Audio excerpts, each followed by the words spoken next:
All right, I haven't given up on the Alverez. The intonation was pretty good. The angle was crazy on that bridge. We had the bulge in the back. I didn't let it dry 24 hours last time.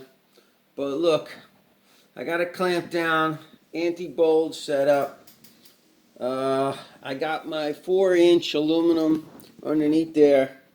And it's been ran, sanded, reamed down. I don't know what the heck I'm trying to say, but it shouldn't be really making dents. In fact, I pulled it up over the old dent where there was an impression before, so hopefully it'll level it out a little bit. And I steamed it from the inside and the outside. Yeah, you can see the dip in the front mostly gone. Look at the angle on the bridge now. And the saddle. It's level like it should be. Or even canted back. You know why? I put a shim. That's right. Shim de la Green. Alright, so that's what happened with the Acoustistrat. That's what really fixed it. It seems like, I don't know, maybe the Stu-Mac belly bulge reducer is the way to go. And then you don't need shims, but I don't know, it's not really supporting that bridge plate directly. And then it's going to dip forward. So the wood's not strong enough. I mean, I've put some more additional wood. Try to shim it up. Ended up with somewhat of a recessed bridge.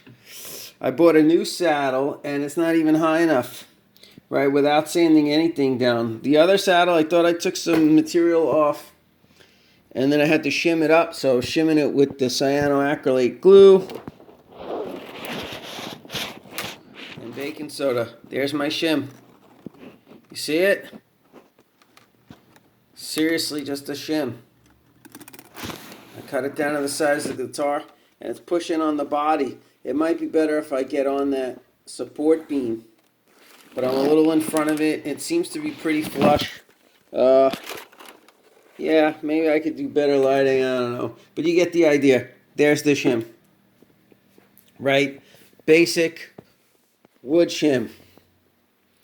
Cut it down. What I did was I put it on an angle so that as I shove it in, it gets tighter. It can be a bit of a grind, literally, to get it perfect.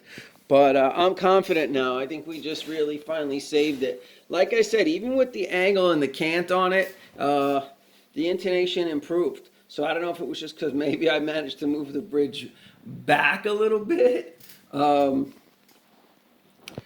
But yeah, I'm loving this angle, and I got a little cyanoacrylate, shimming the saddle back so it doesn't cant forward in the bridge, right? So you can see it sitting up there pretty straight. This one is shimmed up, so it's even higher than a normal saddle. You can see some of the cyanoacrylate bumps on the front.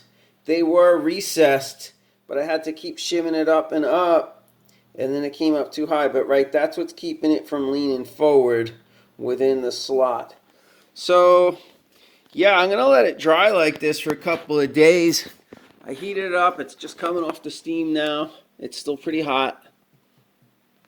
Yeah, the bar's still hot. I think I should just leave it for a few days, but I wanted to test the intonation, kind of get, feel if we were in the ballpark, and I wanted to see if the string tension was going to pull it right back. It did. And it did pull up the dent, which we put in the back. So now I'm kind of denting in the back again, right? But I'm sure the string tension will level that off. I'm not worried about it. At this point, the finish of the guitar is pretty much mostly destroyed.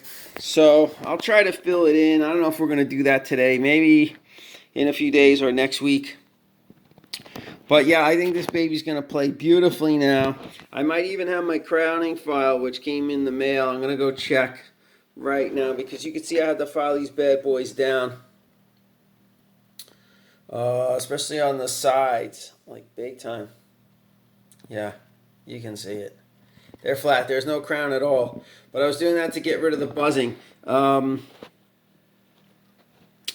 When last played just now before I started taking it apart, it was only buzzing around the 12th fret on the low E string. So not bad, almost playable, acceptable, but it looked horrible, and I knew I could get it a little better, and I was like, you know what, I don't want any buzz. The action was crazy low. It was below 2.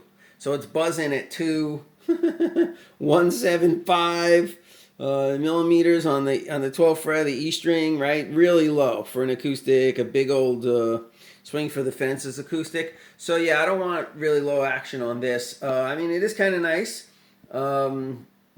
Yeah, it's pretty sweet. So maybe even at 2 or 2.25, this thing will be perfect. And that's what I want. We want to dial it in. We want to dial it in perfect. If nothing else, just honing the skills on dialing in guitars. We got a line here now of guitars waiting to hit the bench. I don't know what's up with that bass. We're going to figure it out. But the Dean's got nails in it. I showed you guys. And then I got 3 new guitars that need playing. This one I think just needs strings. So,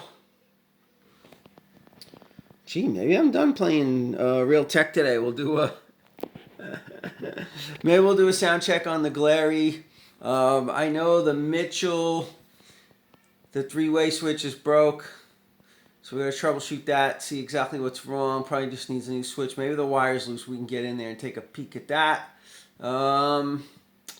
Yeah, so I'm pretty optimistic, man. There it is. A picture says a million words, right? If you look on the last video, that bridge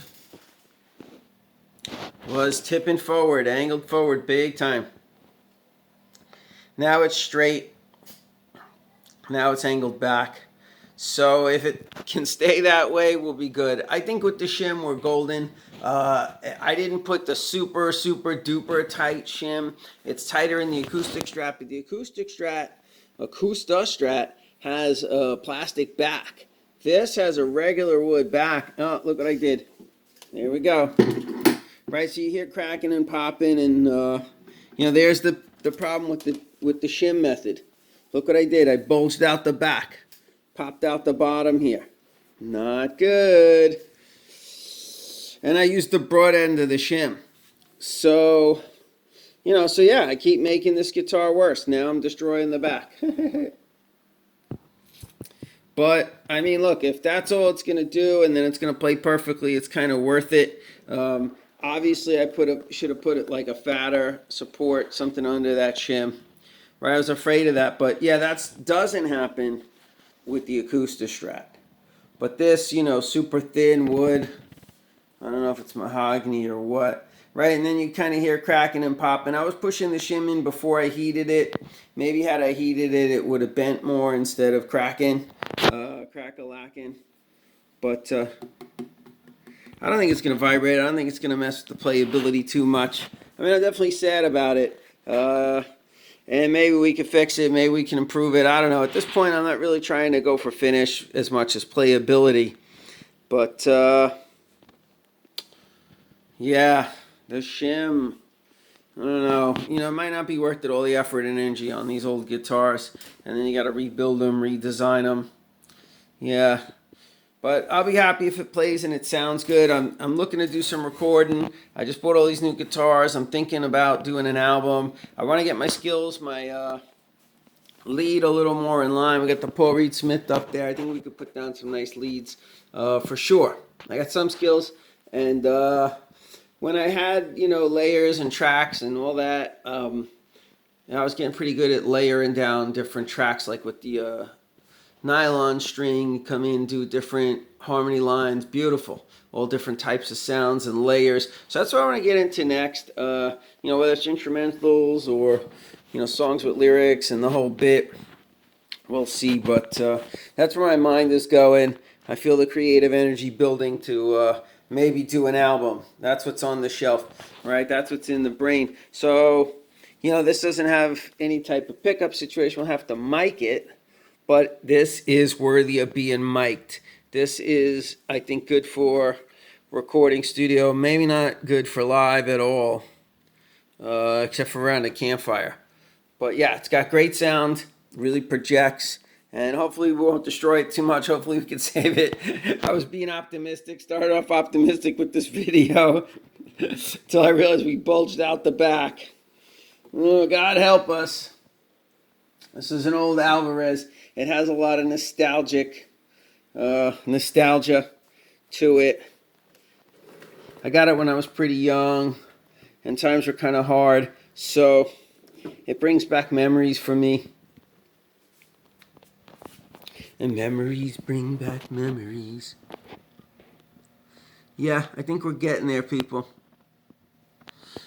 What? Will I do another follow-up? Maybe. I think what'll happen is maybe we'll just see it on some more covers. If you want to see another wrap-up, comment down below, share, all that kind of thing. We don't get a lot of views on these videos. The most would be like 100 so far. So, I don't know how many of you are really wrapped up in the saga. Right? If I had a longer clamp, I could come over the middle. So I need a deep throat, deeper than 6-inch clamp. I got a deep throat, but it's not tall enough.